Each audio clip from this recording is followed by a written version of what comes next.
And now we will have a featured panel called Beyond Troll Farms and Border Violence, Defying Disinformation and Dehumanization. I am Teresa Hendel. I'm one of the founders of Ruta, and I am also a philosopher who works on issues on global health justice.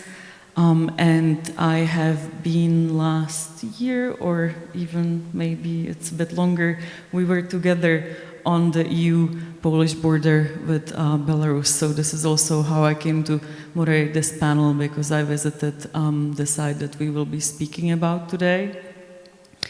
This panel has been long in the making. We're really glad that we were able to put it together, and it combines a lot of different topics that sometimes look like they're disconnected, but we actually thought that it's really important to talk about them at the same time and join the dots and see how they intersect. So we are bringing together speakers, some of whom have very busy and complicated schedules, so they're joining us online, hopefully. It's a panel that brings together journalists who are also researchers, and some of those researchers are also activists, to speak about mainly, but not only, Russian disinformation, paramilitary violence across Africa, the instrumentalization of migration through that violence and disinformation, and then the dehumanization of people on the move and the border violence that they face when they come to Europe.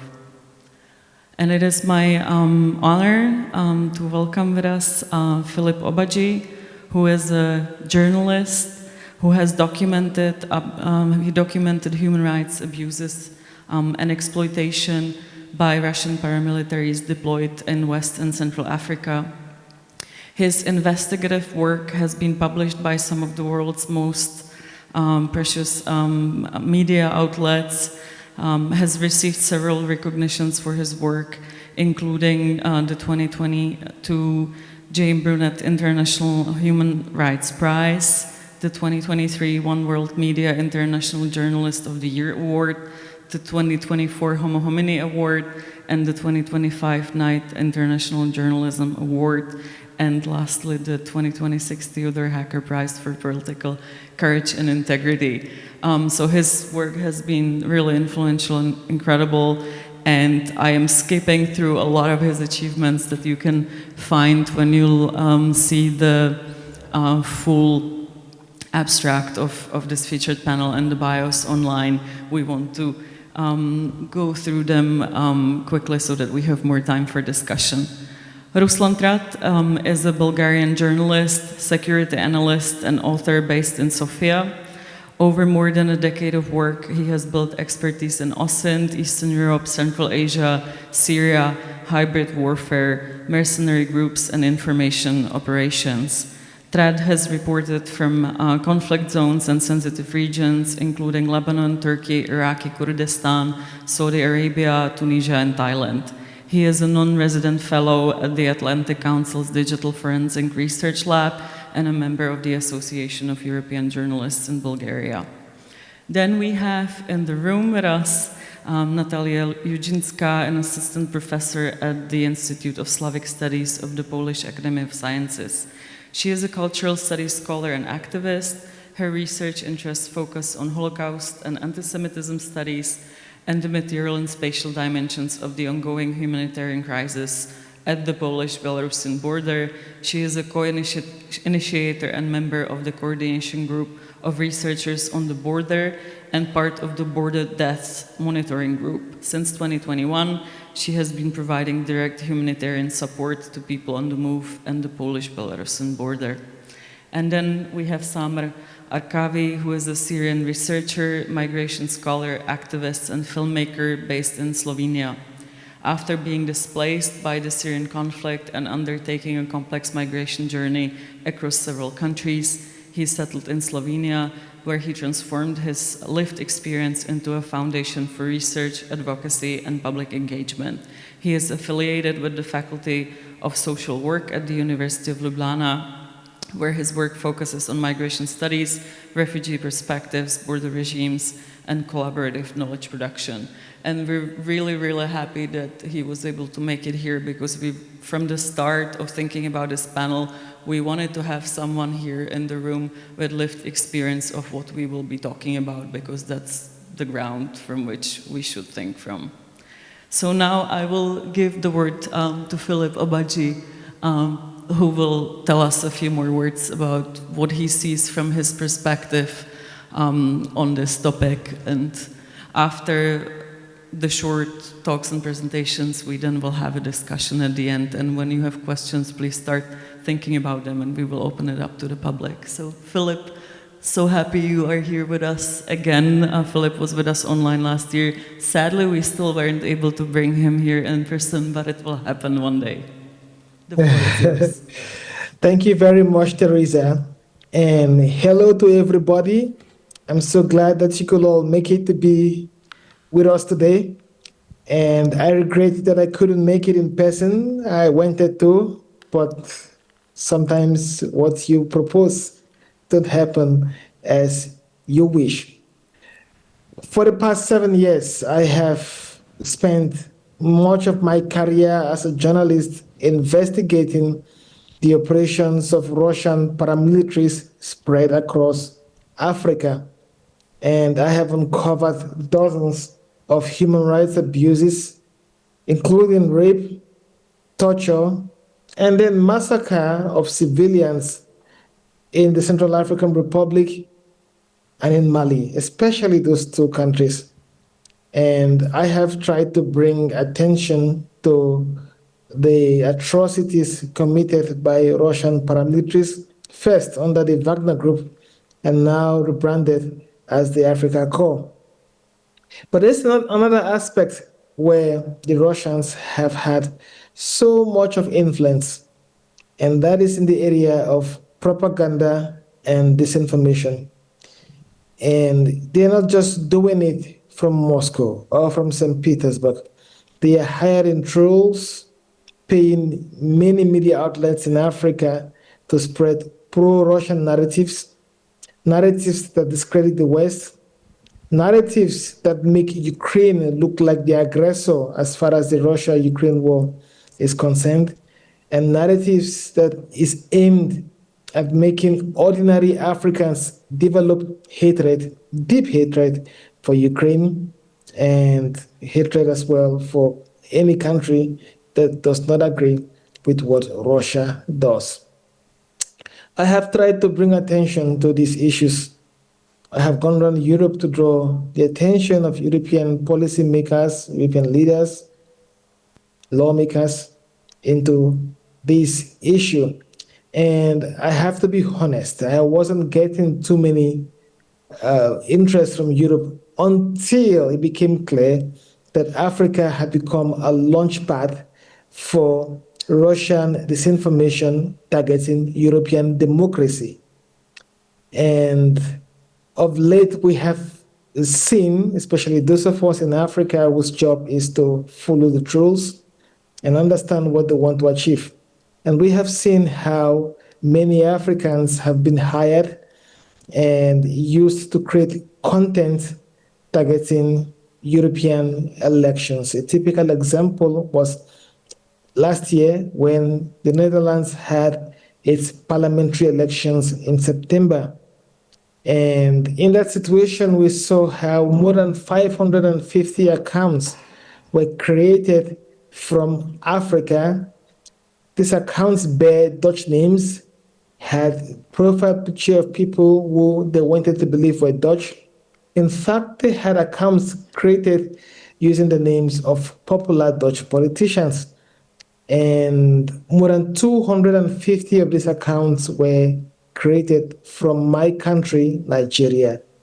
The others were from accounts whose operators were based in Ghana, in the Ivory Coast, and just a couple of other accounts in Georgia and in the United States. And then we saw how there was massive posting of content that were very clear disinformation, and we know very well that these trolls were linked to the Russian state. Now, Across Africa, we have become very concerned about the fact that Russia is influencing many media outlets. Last year, I was privileged to do a documentary for Al Jazeera focused on how Russia pays the media in Africa to spread disinformation. And the content of that disinformation really were on issues that depicted Ukraine and the West as bad friends for Africa, in fact, as enemies of Africa. And I discovered that we discovered, because it was a unique team that worked on this documentary, we discovered that in Togo, in Burkina Faso, and in some parts of West Africa, media outlets, particularly the print media, received $80 to publish an article. And as I said, these articles were clearly pro-Russian disinformation.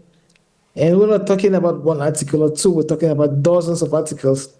And if you do the math, you will realize how much money was made by media outlets in Africa. So the incentive for the people or for the outlets is that they get paid. They don't have the time or the luxury of fact checking because the media in Africa doesn't pay too much and the advertising has gone really down.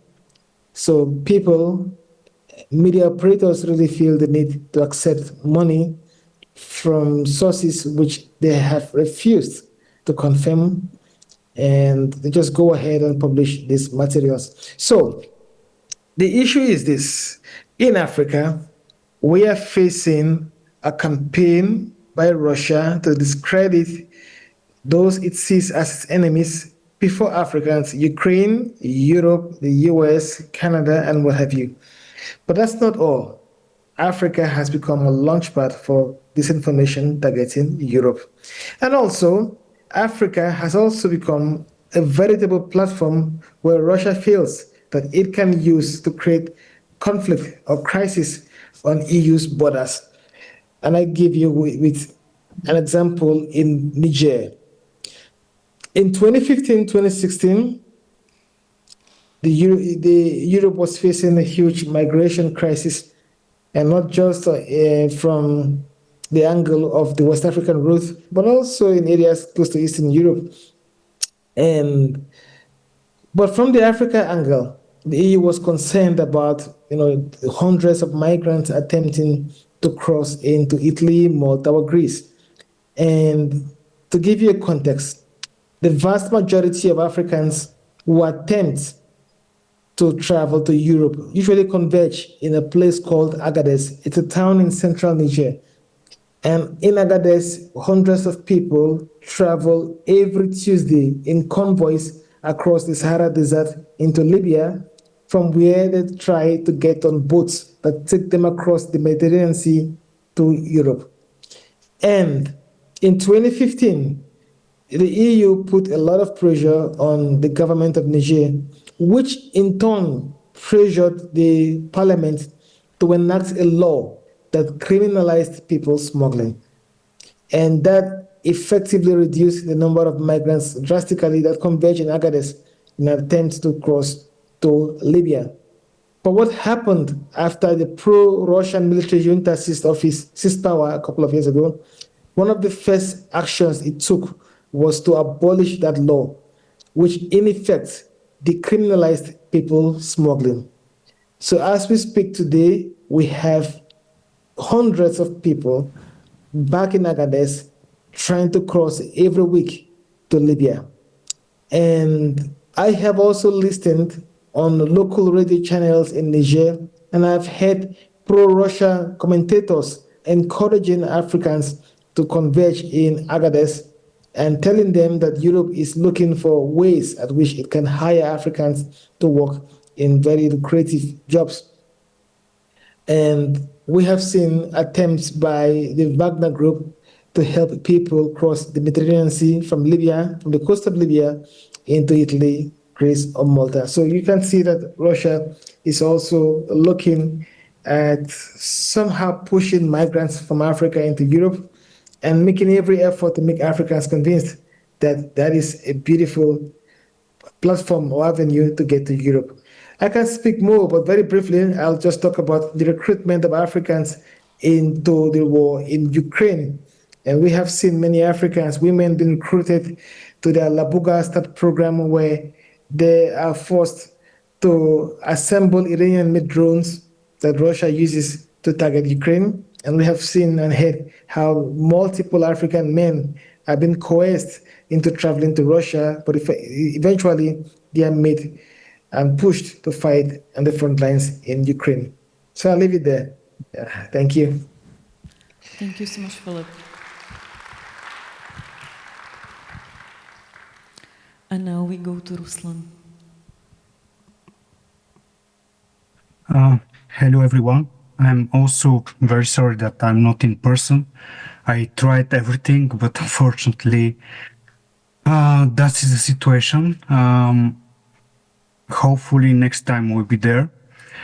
And it is very hard to add something after Philip because his introduction is very important. I am sure that many, including among our colleagues, are not aware of the situation on ground, including with what already was described by Philip of radio stations, pro-Russian commentators on TV and other media outlets, which is actually part, maybe the biggest part of the problem, because other components of that topic could be measured or we have different strategies, but what's happening on ground is totally different. I will be also fast, have a short presentation just for your awareness with few bullet points, and I will add more context during this presentation, and to be happy to have questions after all. If you have interest on that presentation, I will try to. Just a second. Yeah. Can you see the presentation? Hopefully, yes. Yes, we can. I'm not sure how to put in. Okay. No. I will try again. This is Zoom. We have, unfortunately, a lot of bad experience with that. So now is okay? I see yes. Okay. So this is in short the topic I want to discuss. Everything is adding on the introduction by Philip Obaji for now. So the core thing here is that Russia runs one integrated system, which is part of everything already said in the previous introduction, not separate crises, and paramilitary violence in Africa, disinformation online, and engineered migration at EU borders. We have a lot of data on all of these points. Just a second, because I want to share some insights, especially from what is happening on ground in Middle East. Everything we are discussing right now is not just abstract thing, unfortunately. So the displacement caused by already mentioned Wagner and today Africa Corps abuses feeds directly into border narrative that recast migrants as existential threat. The next point is propaganda deliberately reactivates historical trauma from Soviet occupation to make this framing land harder in Eastern Europe. Central Europe and Eastern Europe are the primary targets for such propaganda and such hybrid warfare. Let's say hybrid warfare because already every one of us knows that this kind of warfare is actually part of the warfare itself. including NATO already recognizing the hybrid warfare as part of the warfare, the military warfare carried out by Russia, but not only Russia, and every of the countries allying with Russian Federation. In that meaning, especially China and more or less Iran, but Iranian operations are concentrated mostly in Northern Europe and Western Europe.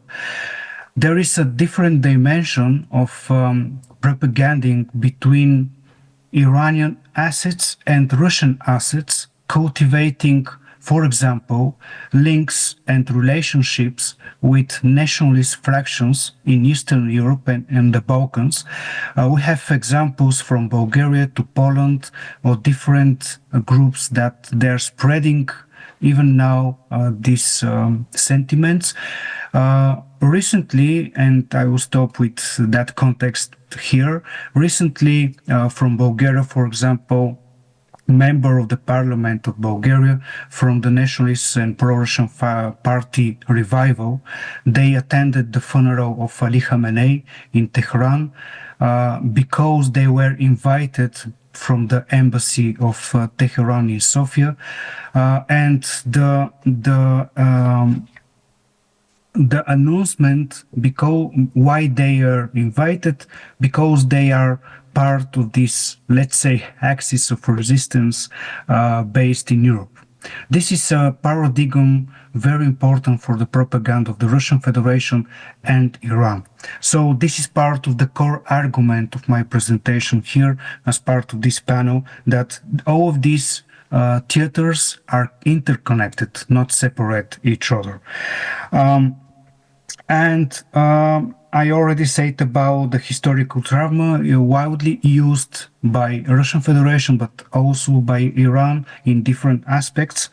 And propaganda funds and channels extracted from African resources access help finance the war in Ukraine, linking both theaters materially, as I already said. So we have let's say a three-layer framework of the topic, in my opinion. The first one is the mechanics, the hybrid warfare model, which is denial, desertion, distraction, and dismay, the so-called 4D strategy. The second thing is exploitation, historical trauma layer, already mentioned, the Soviet era fears of occupation reactivated to sell the threat narrative. Probably to some is a little bit paradox that pro-Russian forces are using the Soviet era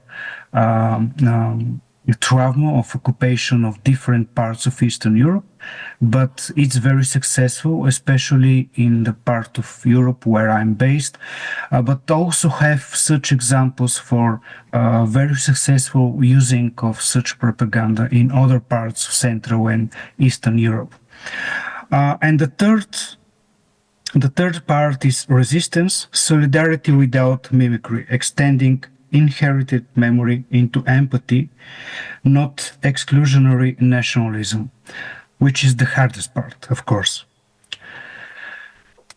As already mentioned in the previous part of the panel, Africa is testing ground of many narratives, later spread across Europe and other parts of the world, of course.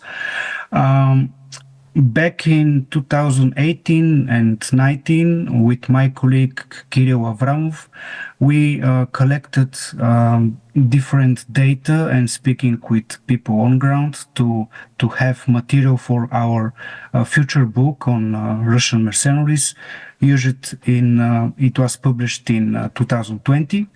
But back in that time, we researched the whole model of the testing ground of different narratives, combining these narratives with so-called offline violence and exploitation from Syrian front to the African front. So Syria was the first testing ground, then to Libya, and from Libya to Central African Republic, and current situation in the Sahel region. On first, Wagner-linked influencer networks reportedly dominated up to half of online political discourse in parts of the Sahel. I think Philip have very good sources on how these networks are working and how they are influencing not only African population. These channels, including in Telegram, are very popular, including in Europe, and some of the content is being translated into local languages. We have examples from Bulgaria, but also from Serbia and other countries in the Southeast Europe and Eastern Europe. Tactics built cheaply in Africa get refined and later redeployed in European information operations. This is very important part of the whole structure. So Syria and in general Middle East, and especially in the beginning of the civil war in Syria, and then Africa, they became very important links, parts of this network.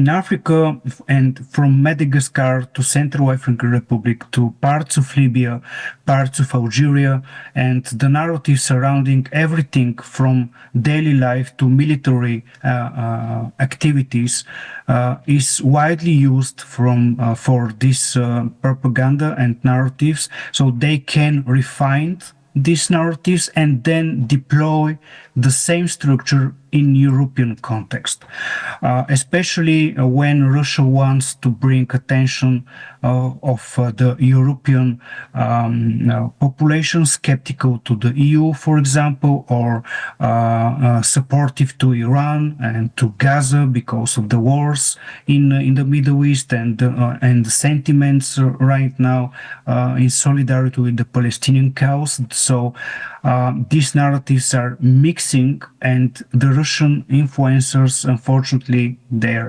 unfortunately, because on the other side are not used. So Russia kidnapped, let's say, the narrative and is using the narratives against European Union, for example, and the so-called West in the Russian meaning. So we have also resource extraction like gold and minerals tied to Wagner Africa Corps. Operation helps fund Russia's war efforts. I already said that narratives, propaganda, and military activities are interconnected and part of the whole structure and model proposed by Russia and especially by Russian military intelligence. And local conditions vary. From Central African Republic to Mali to Sudan, we have different approaches, but avoiding assuming one uniform playbook applies everywhere. This is very important. I saw some reports from colleagues that they are more, how to say, general. Every country mentioned in our panel have different approach and different context.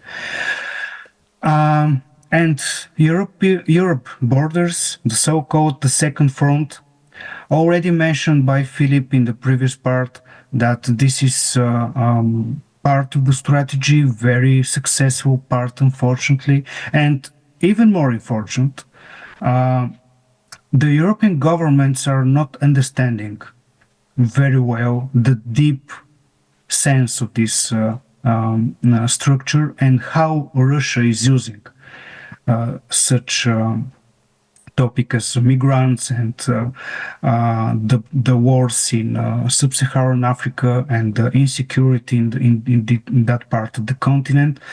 And unfortunately, because they are not understanding correctly and well the whole campaign, that provide, let's say, vacuum exploited by nationalist fractions. Some of these nationalist fractions are pro-Russian and supported even by Moscow. So Belarus, backed by Russia, has funneled migrants toward Poland, Lithuania and Latvia since 2021, as we already know. Documented tunnels beneath the Belarus Poland border review organized, not spontaneous movement. Disinformation campaigns portray host countries as aggressors, obscuring the engineered origins of the crisis. And the last one, the strategy explicit aims to boost far-right political forces across the EU, as already mentioned. This is very important to say that even before 2021, we have signals of organizing such networks, especially in Middle East. We have data from Iraq, from Syria, in the time before the fall of the Assad regime, of well-organized even flights to Europe before that date. Maybe it's not necessary, but I will stay here on that slide, how to get into the topic, because I'm thinking on myself also on the whole topic and how to get into. And I have some questions to me and everyone in the hall and the panelists also, because I don't have any answer for now. So how do we counter disinformation without becoming propagandists ourselves, which is a huge problem, especially in regions like Eastern Europe? How do we resist imperial violence without internalizing its colonial or far-right logic? And how do we turn inherent trauma into solidarity with migrants rather than fear of them? This is part of the questions. I'm very nervous about the answers because we don't have answers. And the most problematic is I don't see any European politicians trying to answer these questions. And in the same time, and I'll finish here, the Russian hybrid warfare and the whole structure already mentioned by me and Philip before me is very active, and I think it will be even escalating in the coming months because it's very useful for the whole model. Thank you for your attention. Hopefully my voice was clear during the presentation.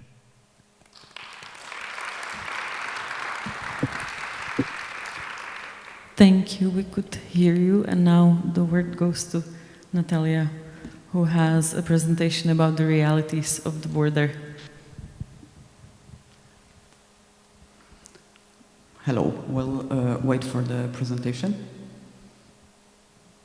Maybe it will support somehow Ruslan with answering your questions, because I guess I've got some of the answers or suggestions how to answer those questions. So, can I ask for a full screen mode, please?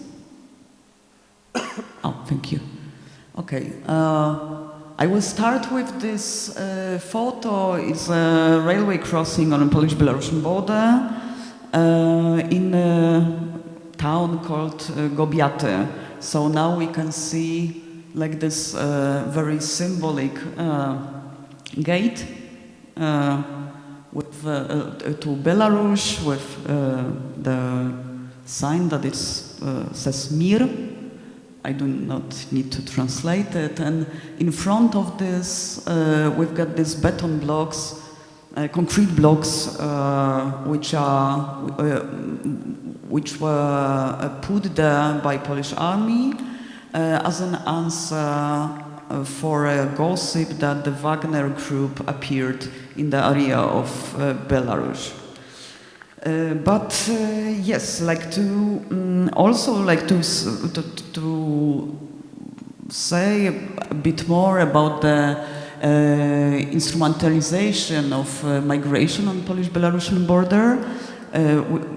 It is like how the European Union and Polish government used to call it, and this is why I put a quotation mark at the end. So I want us, like all of us, to make this intellectual training, like to see actually who instrumentalizes the migration. But I wanted to make a few steps back first, like so I suggest here like a completely different perspective that Ruslan suggested. So I want to see like what happened, but from a bit different angles. So like actually I wanted to add to Ruslan's presentation and to Philip's presentation like a bit different perspectives, so all our voices together can make maybe, I hope, complex one.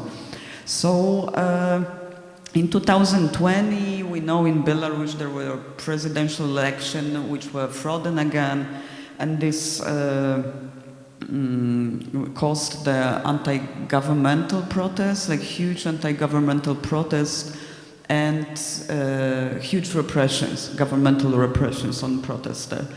And then in the response, like for these fraudulent elections, so European Union starts sanctions on Belarus. So then, in the response, Alexander Lukashenko made a few changes. So at first he changed the visa regimes from some of the countries from Global South.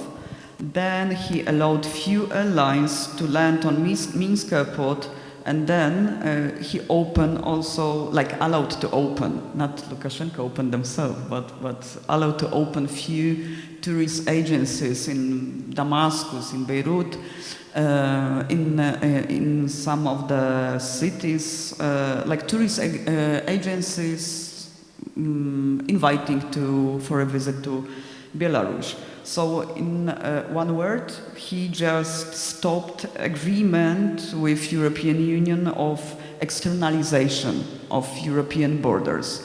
Because what we also need to mention and to remember that European Union also play this game to pay the countries, like to keep people on the move farther from its external borders. So after he did it, in Poland we've got this symbolic beginning of humanitarian crisis, as we call it still, on the Polish-Belarusian border with the appearance of the group of 32 people from Afghanistan in Usnasz Górny. It was at the same moment when Polish army was supporting evacuation from Kabul only for people who were Polish, like supporting Polish army there. As we can see, not all were evacuated, but were welcomed by Polish army with the pushbacks. So the group in Usnasz Górny appeared because Polish army caught them as well, and they drove them to the meadow in Usnasz Górny, and in the protest they sat. They sat because they didn't want to be pushed back to Belarus again. And then soon they were surrounded by both Polish border guards and Belarusian border guards, so the group was stuck. And it gained really huge media attention. And so soon after, the state of emergency was like the Polish government started a state of emergency, which was actually the first state of emergency implied in Polish law since martial law from 1981, which showed how government treats this situation serious. And I wanted just to point out that it's all in my with researchers on the border, we are very often talking and analyzing it, also like with the lens and memory of Polish government accepting, in quotation marks, accepting 98,000 of refugees from Chechnya during 2 wars in Chechnya. But yeah, it did not happen here. So this is this meadow soon before, as we can see, like from the ethnographic work of Katarzyna Konczewska. So this is actually the border between, like Polish-Belarusian border, so border between Poland and Belarus. So soon after the group in Usnaś appeared, so Polish army started protecting it, like first with one row of wire, then with 3,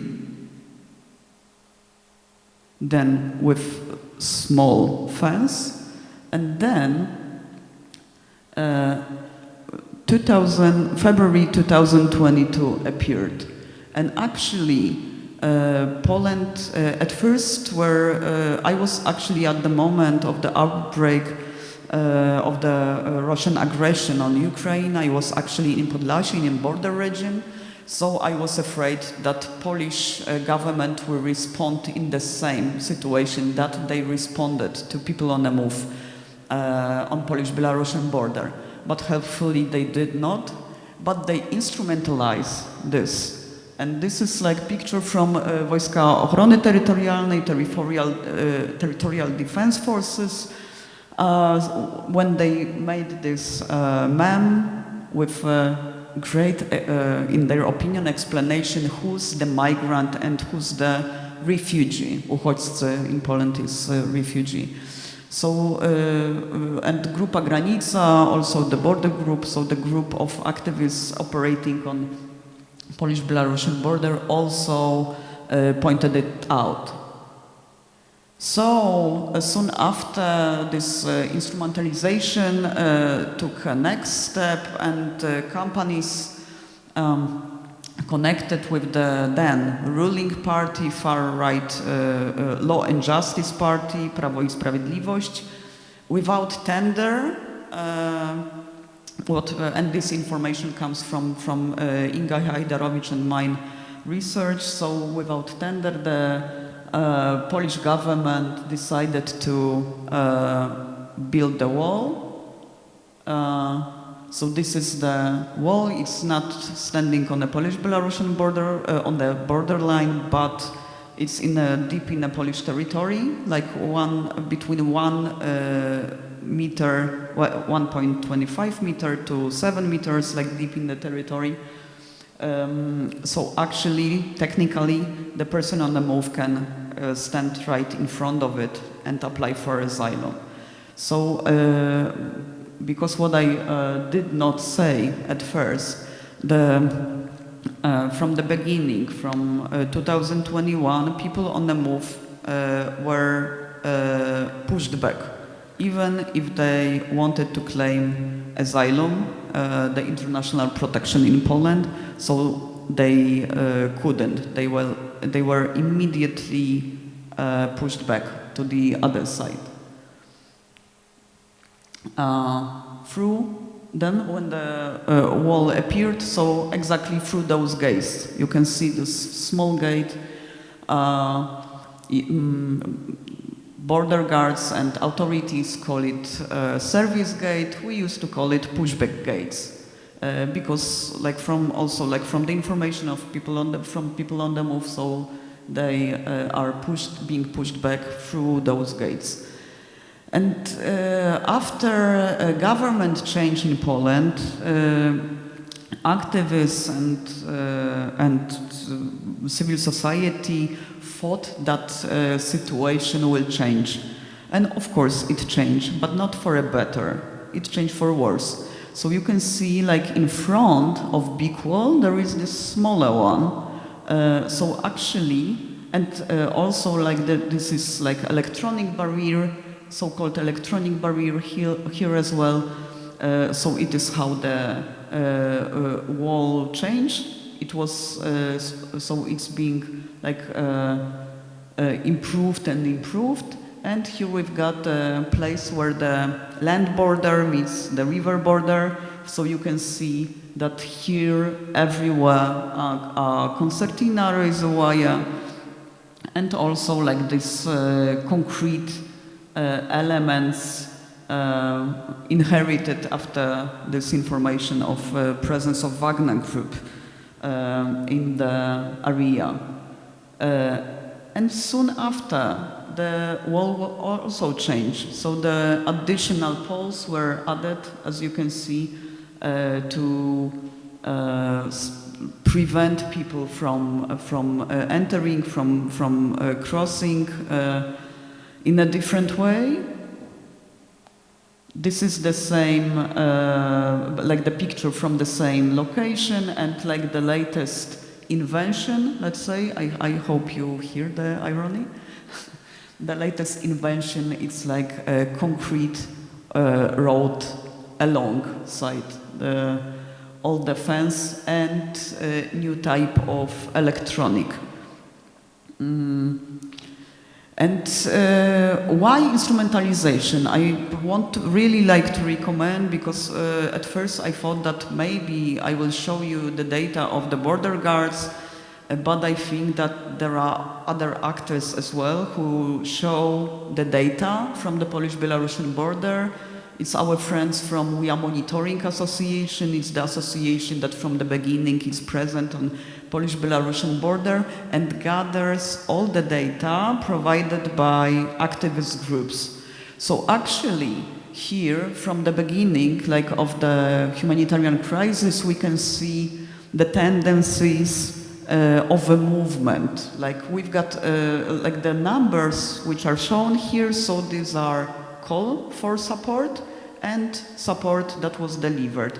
So if we see here, like on a monthly basis, so we can see that this passage through Białowieża forest, through Polish-Belarusian border, have like some lower parts. These are winter parts.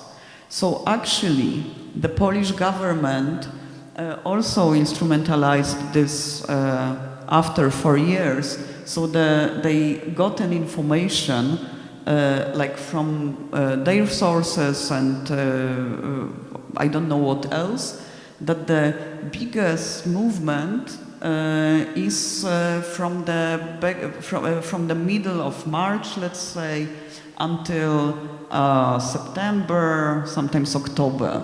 And then is this winter period of time when it is too dangerous for people on the move, like to travel because of the pushback, pushbacks. So we can see like the numbers lowers.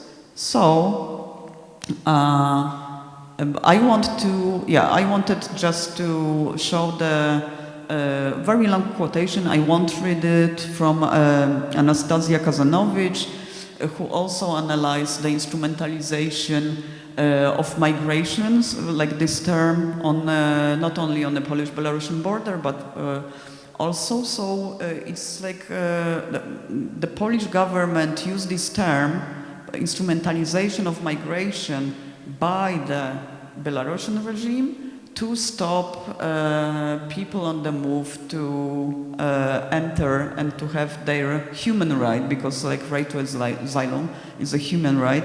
So deprived people on the move or deprived like group of people from their basic human rights, and prevent and stop the law to asylum, because it is what it is. So on 26th of March 2025, Polish government passed the law to that like the changes in a law on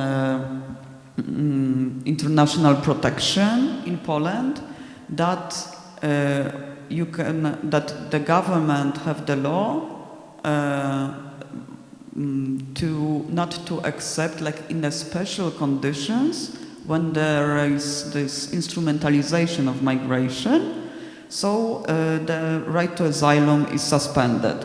So we can see it's 26th of March, and then nothing? Oh no. Maybe I did something? No. I'm sorry. Yeah, it's supposed to be one more, because like immediately the same day the special law entering this suspension right for asylum was passed, and since then until today, so almost 1.5 years, the Poland violates not only Geneva Convention, but basic human rights, like with using this instrumentalization of migration as an excuse not to accept people on the move to Europe. So I wanted to add this angle again and like to switch to this perspective as well, like the human right perspective beside of huge politics perspective. Thank you.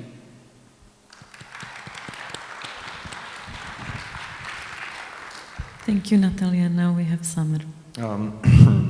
Thank you, Natalia. It's not easy to follow up after that brilliant presentation, so no pressure, I guess.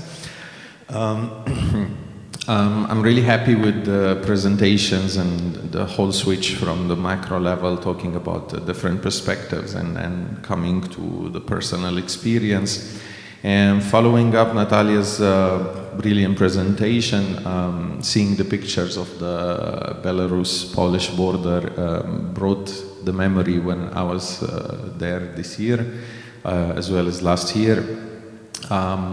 It was a very personal experience because standing at that border, as somebody who has a red passport currently, coming there as a researcher and then thinking 10 years back, being on the other side of the border, undocumented, illegalized, having no possibilities to pass, brought a lot of perspective to my thought. And honestly brought a lot of critical thought to my research and ideas what to do in academia. I mean, I always come back to this example because I think it was a milestone in getting into the topic of migration. When I was a student doing my master's research, I started writing about the autonomy of migration, and one of the first interviews I did with somebody who comes from Iraq, I asked about the migratory experience, and then I got this comment that never leaves my thought. He's also a friend, and he just told me, "Why are you being a white researcher?" I froze for a moment. I'm like, "What do you mean?" He's like, "You are somebody who experienced also migration, so you understand that this is not an easy question, and it's not just something I can tell you in one sentence. I would have to tell you the whole story about Iraq, the whole story about my family, the current situation of Iraq, and why I had to leave." And that was the moment when I started thinking critically about my research and then changing the topic and the whole idea of research and focusing the research and the analysis on people's experience, because my understanding of migration at that point came from academia, came from the mainstream ideas that address the question of migration. And then that's the moment when I started asking myself, do we do fair to research in migration? Do we include people's perspective enough in our research and our analysis? And is then the narrative on academia doing fair, right? That's when, yeah, the question of doing political analysis, doing the whole background work on migration and basing the whole question on people's experience came to light.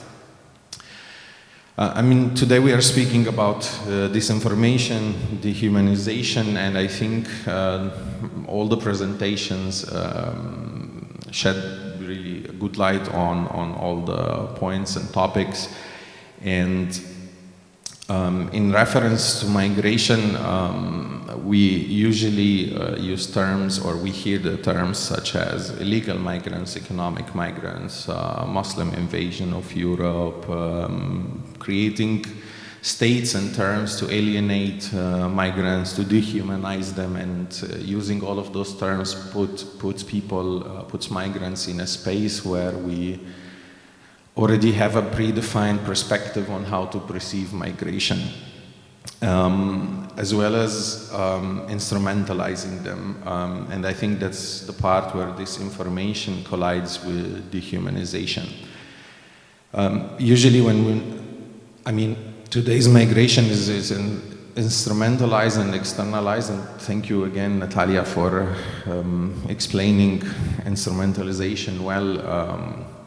Because if we look today at, again, the example of Belarus, or if we look at Serbia, Bosnia, and Croatia, and the whole Balkan, we can see the development of, or the regeneration of colonial practices today, where people are pushed to the periphery of the EU. The EU border regime is fortifying its external border. Countries such as Albania, for example, today are being paid to establish camps where people can stay out of the EU, so out of the accountability, creating a space and a state of disposability, so people can don't have to be inside the EU doesn't have to take care of them, their responsibility and accountability is outside the EU border regime, so the EU doesn't have to take responsibility for it. So sometimes we don't really read much or go in depth in understanding such events, like now with establishing new camps in Albania by the Italian government, where people will be deposited there, thrown aside, nobody will be accountable for what happens there, the conditions of living. So that's a very, I guess now with the new migration pact that is being very vague and it's not so clear how it's going to be implemented, is a new milestone of the EU border regime and the fortification of Europe. And to go back to the personal experience, I think today I'm doing my PhD, and the whole focus of the PhD is to base the work on the concept of experts by experience, so to get the expertise from the people who went through the experience, learn from them, how do they understand their experience, how do they analyze the situation. Because through my personal experience as a researcher, I learned a lot from fellow migrants and refugees. How do they understand the experience? How do they analyze it? And it helped me a lot to develop a critical thought in academia and include it into my PhD work. So yeah, that also led to a lot of more critical work in a decolonial understanding and more ethical understanding of doing research on migration. So again, not only on the outside of the EU border regime, but also inside the EU border regime with the new pact of migration, the same practices are happening again on a micro level, where it's not maybe super visible that these practices are being done, such as in asylum centers. So currently my PhD research is focusing on asylum centers. And these new practices of placing people in a limbo position, right, when they are on the periphery of the social, political systems. They are not really included in the system, they're not fully excluded, but they are still excluded in a relative term that no accountability will happen to the state that is hosting them. They are excluded within a physical space, which is the asylum center, and which can be seen again as a practice of dehumanizing within the EU border regime. I mean, the rights are very limited and conditioned. Their existence is conditioned, and now new practices of, let's say, legalized pushbacks, where the establishment of fast-track screening centers are being placed on the border, where now it's officially legalized. You can push people back, deny them the right of asylum on the border without having to take them in and do the whole procedure.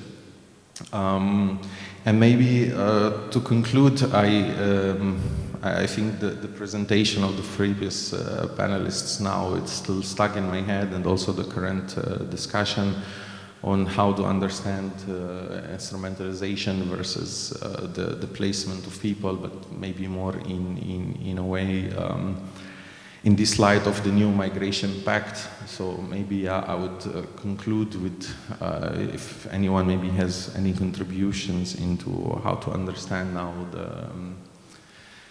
implementation of the new migration pact in light of the discussion and also the presentations that happened before, because I think Ruslan also had a similar maybe perspective or questions on how to understand the situation.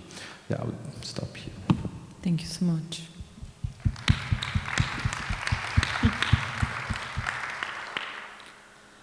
So I have so many thoughts running through my head from this complexity of topics, right? And some of them really, I will probably offer from my expertise of someone who actually works on intergenerational trauma. And so a lot of the questions that we were also asking when we were putting the panel together is how seeing also the complexity of what it means being in a region that was invaded and occupied from the west and the east, and then living with traumas that never had any kind of real conditions to heal, and therefore being quite susceptible to disinformation, and that targets very intentionally this kind of trauma, and then also throws a lot of bots and online manipulations into them. And yeah, one of the times when that was really visible was also around a lot of Syrians coming into Europe, and the kind of propaganda that was very visible in that space. And I think a lot of us were quite disappointed with how some of our countries responded to that and the discussions, and it was quite a sobering moment to also be within societies that had the experience of having to run from invading armies, and then we also came to understand that that doesn't necessarily translate into solidarity with people who are running from those armies elsewhere, and also, of course, being attacked by also complicity of our own governments. So that's a really complex kind of web of violence, dehumanization, and also seeing one's own plight, and then not seeing it in those that we other, and what do we do with this, and how do we respond to that in ways that, of course, understand that there's danger that is real, and that's Russian violence right now in Europe and on Eastern Europe and in Ukraine, that danger is very, very real. So I would like to actually pick up on what Natalia was saying about how the EU plays the role, and frame it as maybe a question for Philip. You used this example of Niger, but in many ways Africa and this region of Africa in particular was a place of EU's testing ground of this externalization of border control and surveillance policies. So, I mean, the law that was criminalizing the smuggling or helping migrants in Niger was a brutal law that caused a lot of suffering and death in that region. So, in a way, I thought that in your story was also this missing how EU contributes to what's happening, how actually opens the door for the Russian manipulation. So I was just wondering if you can expand on this also from your perspective, what Natalia was actually really nicely analyzing on the Russian-Belarusian borders. Maybe let's see if there's one more question at the back. So also complimentary from my side for this incredible panel. It was missing for such a long time. Thank you for bringing these different perspectives. And as I was listening to this, it struck me with my own experience. I used to have a friend whose brother was during the time as Afghanistan was occupied by Taliban, and we talked with him that he wants to move his brother to Belarus to actually cross the border. And listening to this panel, I understood that I don't know what happened with him afterwards. And we have incredible chronological of border, how it's changing. But is there any information what is happening with these people when they are pushed back? So are they staying in Belarus? Are they staying in Russia? Are they being forced to perform some labor and so on? So it's just general maybe question if somebody can answer this. Thank you. Do we have One last question over there, and then we do the round. Thank you. My question is very simple and very general. Where are the voices of women in your stories? Okay. Just referring to Sophie Oksanen's book, Same River Twice, Putin's War Against Women. And this is where I've heard some of the women's stories. I'd like to hear more. Thanks. Thank you. So I think we go to Philip, because one of the questions was directly to you. Thank you very much. Well, it is true that the way that both Libya and Niger handled the issue of irregular migration or illegal migration was very wrong. And my first criticism actually was towards the EU, because in the beginning, even before Niger enacted that law, the EU had funded the country to the tune of 32 million euros. And that money was meant to boost the security apparatus of Niger to stop the migrants from moving across the Sahara Desert into Libya. So I was very critical about the role of the Nigerian police and the Nigerian armed forces in that regard, because people were arrested, kept in inhumane conditions, in some cases tortured.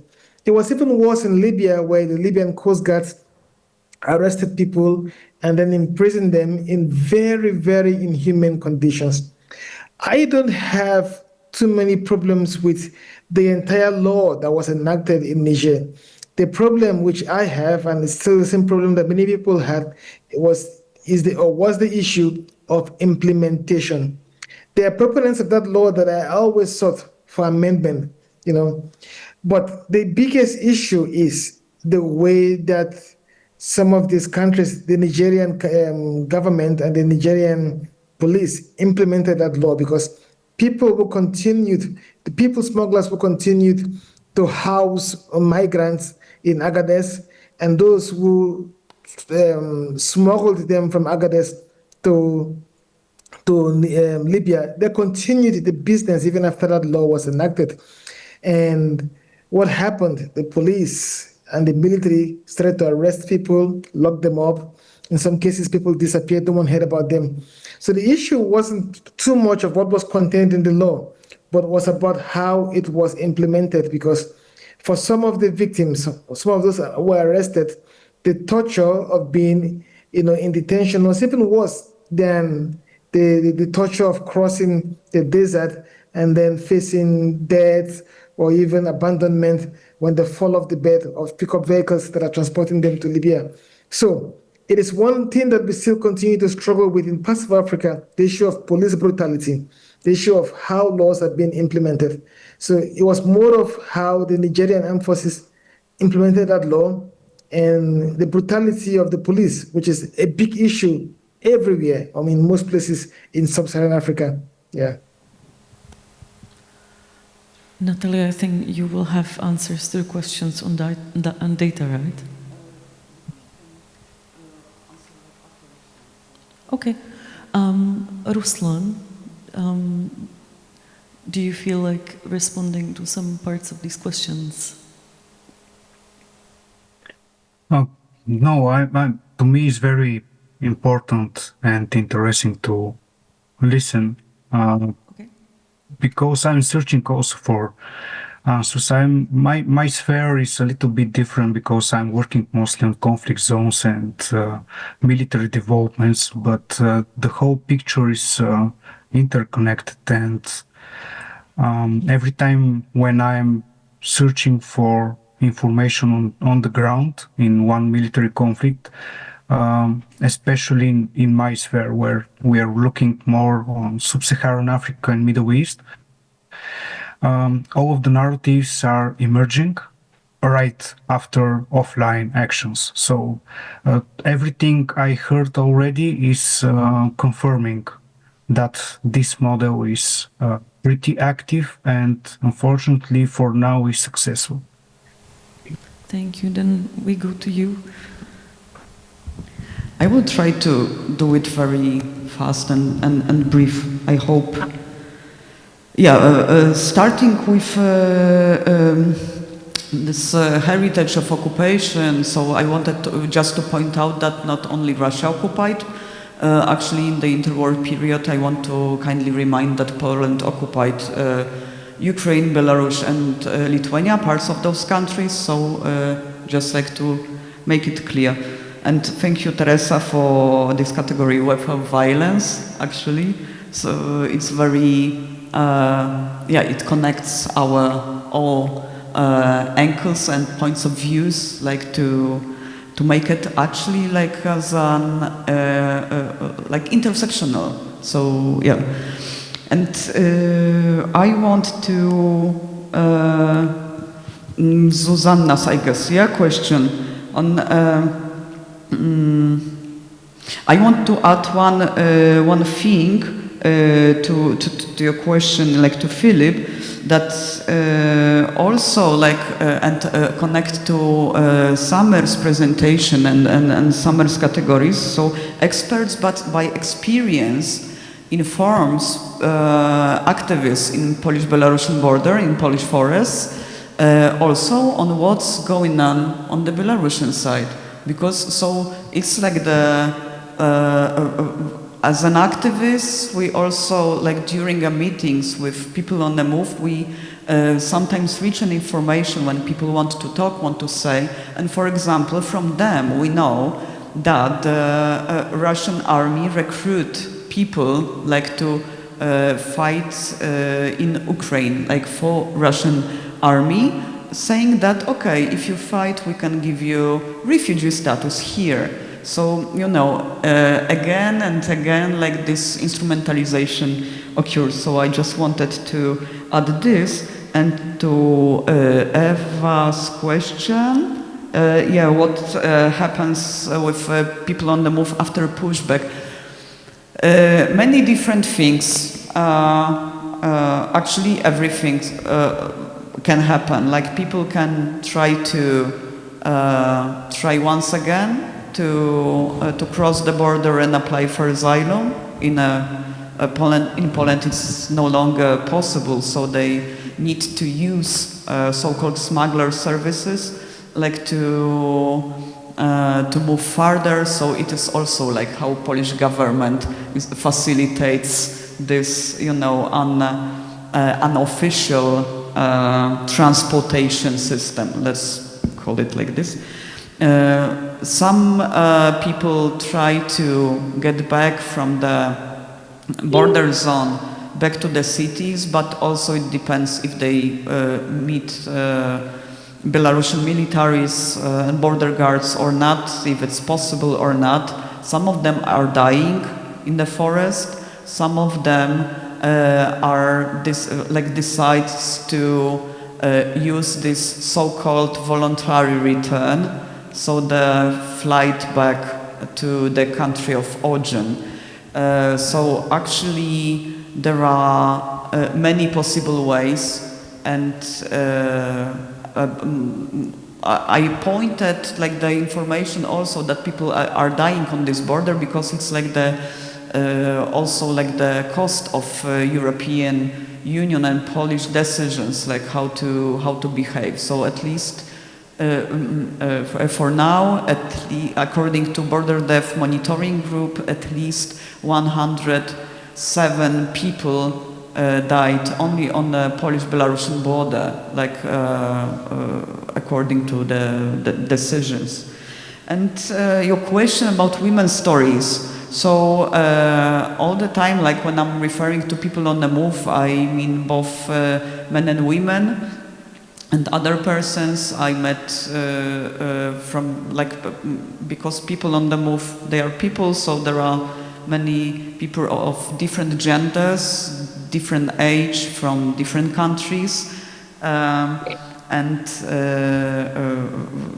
so their narratives can be found, for example, in this webpage, what I have shown, like we are monitoring, they used to publish the reports, annual reports and monthly reports, And then, because they are making these interviews with people on the move, so then you can find they are quoting very huge narrations as well, like also like on different form on violence, and also like this gendered violence, like so the violence that is like during a pushback or during an attempt or try to cross, that is experienced by people of different gender. Yeah, so I really recommend to read materials prepared by colleagues from We Are Monitoring. No?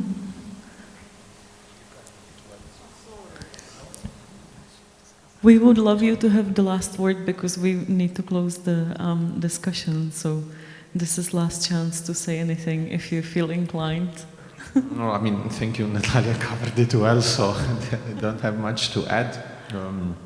Happy to be here. It was very nice to hear Philip and Ruslan. Very nice presentations. I learned a lot, to be honest.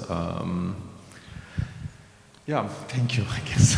Thank you so much. I have so many thoughts about what can we do about disinformation and how to counter it, because it's so well organized and our responses to it are not. But I think that we can have those discussions for days and years to come. And yeah, we need to start taking this seriously. Thank you all for being here. Thank you so much, Philip and Ruslan, for finding the time to join us, and hopefully in person next time. Thank you. Bye for now. Bye for now. See you next time. And I also have question to you and Ruta. Is there a way to keep this exchange of information and data between other journalists and experts, analysts? I will be absolutely okay to be included on a group or email chain. We have also so many people who work on OSINT among us that maybe there is a time for some Ruta initiative on all of this that we need to found. I'll be happy to have such community of exchanging information. Perfect. I think it's crucial right now. Then you and I will talk. And thank you. Else. Good luck with everything.